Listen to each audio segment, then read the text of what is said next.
নমস্কাৰ, স্বাগতম জনাইছোঁ মোৰ YouTube channel master Ganesh education লৈ।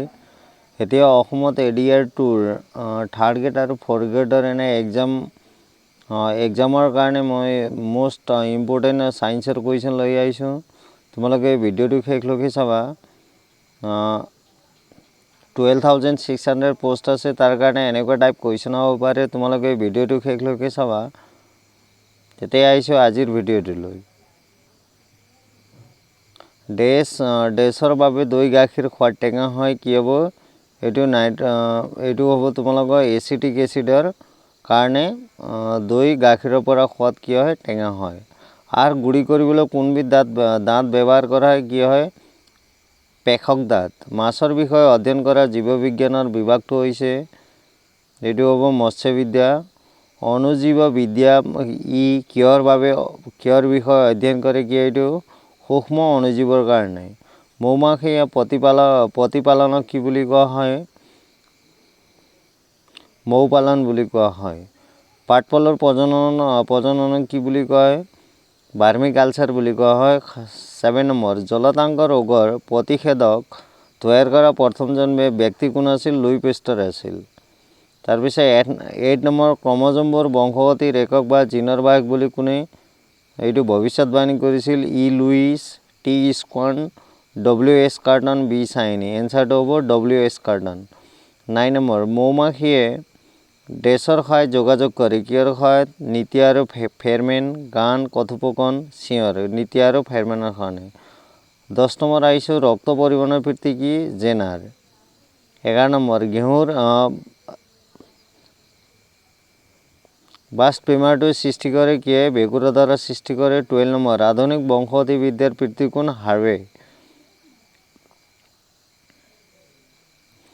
অস্ত্ৰোপচাৰৰ পিছত জন্ম হোৱা শিশুক কি বুলি কয়? চিজেৰিয়ান শিশু বুলি কোৱা হয়। আমাৰ দেহত কিমান লিটাৰ তেজ থাকে? প্ৰায় 10 লিটাৰ।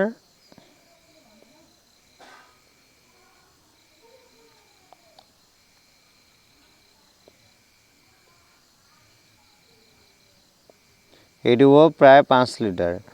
15 নম্বৰ, অদ্যাপি আৱিষ্কৃত মানৱ দেহৰ দুৰ্বল ৰক্তদল কি হ'ব? এইটো H blood group. 16, central drugs research institute CDRI অৱস্থিত ক'ত? লক্ষ্ণৌত অৱস্থিত। নতুনকৈ জন্ম হোৱা কেঁচুৱা এটাৰ দেহত কিমানটা লাৰ থাকে? 300। লালটিত থকা চেলাইভেৰী এমাইলেজ নামৰ পাচক এনজাইমৰ সহায়ত পাচন কৰে। কিহৰ সহায়ত? এইটো কাৰ্বহাইড্ৰেটৰ সহায়ত। 19, পৃথিৱীৰ ক্ষুদ্ৰতম মাছটো কি? পাণ্ডাকা পিগমি।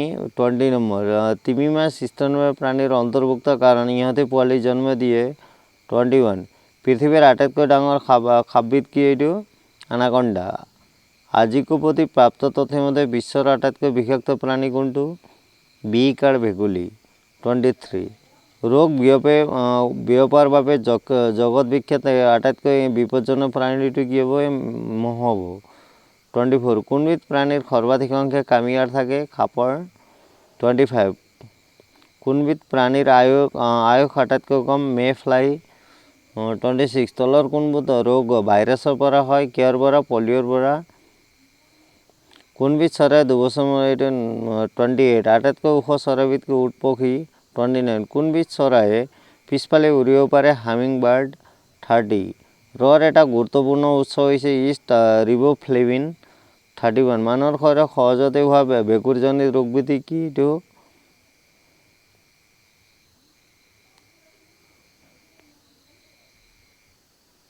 খৰ ৰোগ। 33, তলত দিয়াবোৰৰ ভিতৰত কোনটো পতংগ নহয়? মকৰা, পৰুৱা, মহ, পৰুৱা। মকৰা। তলত দিয়া কোনটো প্ৰাণীৰ মগজ নাথাকে? তৰ মাছৰ। তলত দিয়াবোৰৰ ভিতৰত কোনটো দেহত নীলা তেজ থাকে? লভ টেষ্টৰ।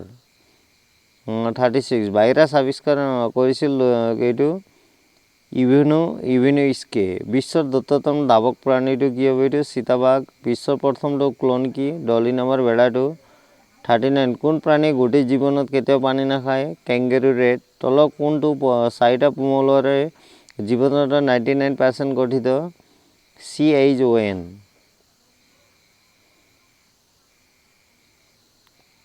কাৰ্বন হাইড্ৰোজেন অক্সিজেন আৰু নাইট্ৰোজেন 41 প্ৰাণীদেহৰ সঞ্চিত খাদ্যসমূহৰ ৰূপত থাকে কি গ্লাইকোজেন ৰৰ ক্ৰিয়াৰ বাবে পাকস্থলীত গাখীৰ দৈত পৰিণত হয় কি ৰেনিন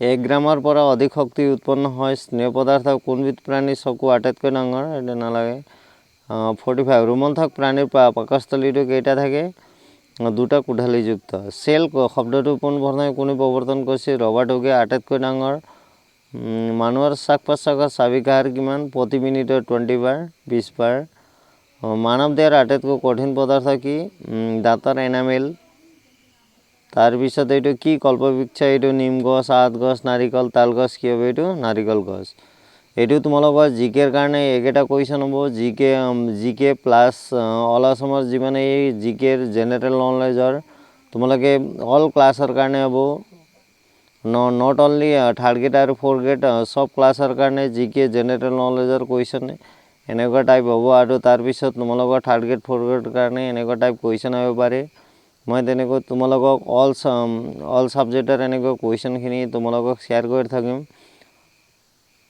এনে 9-10ৰ মই এনে 9-10ৰ ভিডিঅ' কৰোঁ থাৰ্ড গ্ৰেড ফ'ৰ্থ গ্ৰেডৰ মোৰ ভিডিঅ'টো আছে তোমালোকে তাৰ পৰা চাব পাৰিবা আৰু এনে মেট্ৰিক পৰীক্ষাত মই কৈ 80% মান কমন আহিছে তোমালোকে ভিডিঅ'টো শেষলৈকে চাবা ধন্যবাদ